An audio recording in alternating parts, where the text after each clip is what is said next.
Evet dostlar, yeni bir Minecraft yapı rehberine hepiniz hoş geldiniz. Bu videoda karşınızda gördüğünüz muhteşem ve devasa kaleyi adım adım birlikte inşa edeceğiz. Yapım aşamasındaki tüm detayları ince ince anlattım. Bu yüzden videoyu baştan sona dikkatlice takip ederek siz de bu etkileyici kaleyi kolayca yapabilirsiniz. Zorluk seviyesine bir puan verecek olursak 10 üzerinden 5 diyebilirim.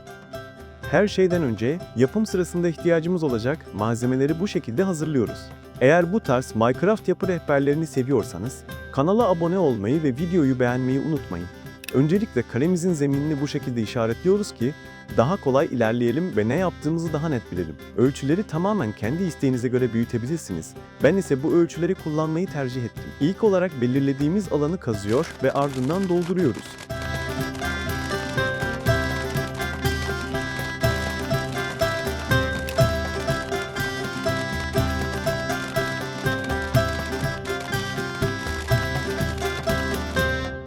Daha sonra kalemizin yan duvarlarını yükseltmekte başlayalım. Ben duvarlar için 6 blok yüksekliği tercih ediyorum.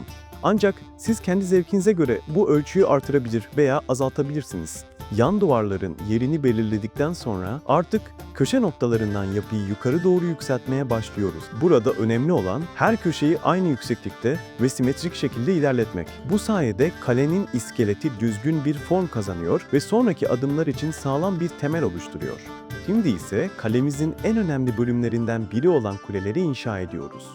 Her bir kuleyi tabandan başlayarak 20 blok yüksekliğe kadar çıkıyoruz. Şimdi aynı adımları tüm köşelerde uygulayarak ilk kulemizin kaba yapısını oluşturuyoruz. Detayları ise sonraki aşamalarda ekleyerek kulemize son halini vereceğiz. İlk kuleyi örnek alarak aynı işlemleri diğer köşelerde de tekrarlıyoruz. Böylece kalemizin tüm kuleleri ve sur duvarlarının kaba iskeleti ortaya çıkmış oluyor. Şimdi ise bu sade duvarları çok daha gösterişli ve detaylı sur duvarlarına dönüştürme zamanı. Hazırsanız duvarların yapım aşamasına hızlı bir geçiş yapalım. Meşe kütüklerini gösterilen ölçülere uygun şekilde doğru noktalara yerleştiriyoruz. Ardından ladin odunlarını ekrandaki dizilimi takip ederek yerlerine yerleştiriyoruz ve yapının görünümünü zenginleştiriyoruz. Surumuzun son aşamalarına yaklaşıyoruz. Belirlenen yerlere de tuzak kapısı koyuyoruz. Sonrasında surun orta kısmını gösterildiği gibi düzenliyoruz. Kenarlarını tuğla duvarlarla tamamlayıp orta bölümü demir parmaklıklarla kapatıyoruz. Dekor amaçlı taş düğmeler ekliyoruz. Hemen arkasından duvar ışıklarımızı bu şekilde yapıyoruz. Ve şimdi son dokunuşları yaptıktan sonra surumuzu ortaya çıkarıyoruz. Bence gayet yakışıklı bir duvar oldu. Hızlıca kalemize geçiş yapalım ve duvarları yerleştirmeye başlayalım.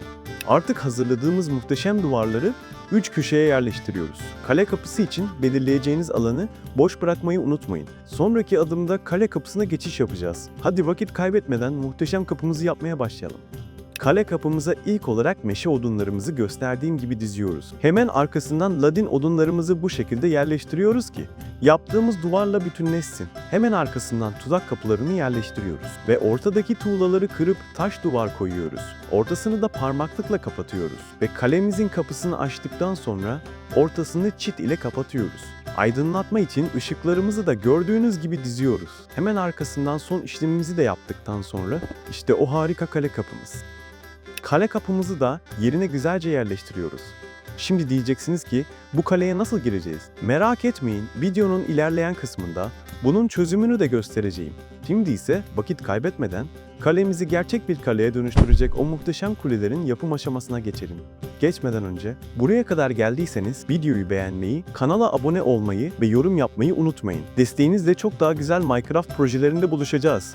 Evet dostlar, klasik meşe odunlarıyla başlıyoruz. Gösterdiğim şekilde ve ölçülerde diziyoruz. Hemen sonra ladin odunlarımızı da aynı şekilde yerleştiriyoruz. Odunlardan sonra tuzak kapılarımızı koyuyoruz. Buralara kapı yapıyoruz. Hemen sonra ışıklandırmamızı da yapıyoruz. Şimdi ise kulenin ön yüzlerinden 17 blok, yan yüzlerinde ise 12 blok yüksekliğe kadar taş duvarları yerleştiriyoruz.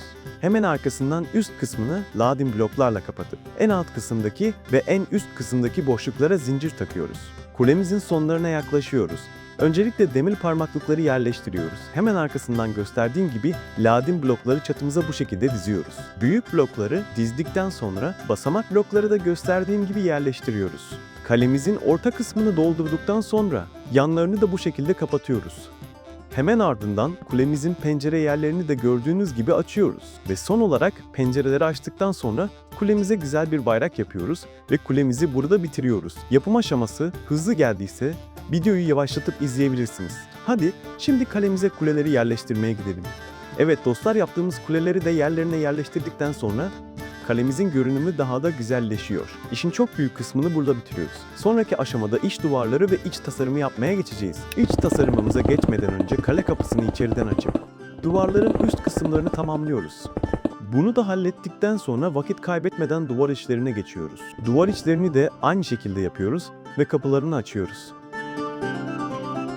Her duvara aynı işlemi yaptıktan sonra kulelerimizin iç kısmına geçiş yapıyoruz. Ölçüleri ve yükseklikleri gördüğünüz gibi yapın, iç dizaynını kendi istediğinize göre değiştirebilirsiniz. Kule içlerini de yaptıktan sonra kalemizin orta kısmını yani kalbini inşa etmeye başlayalım.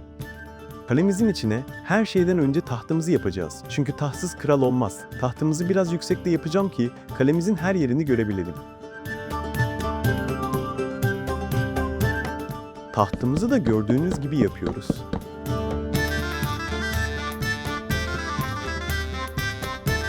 Evet dostlar, sıra geldi kalemizin son dokunuşlarına. Kalemizin içine birkaç dükkan ve depo yapacağız. Hadi hemen yapımına geçelim. Sen daha hala abone olmadın mı? Kalemizin son dokunuşlarını da yaparak yapımızı yavaş yavaş tamamlıyoruz.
Evet dostlar, kalemizin yapımında burada sona geliyoruz.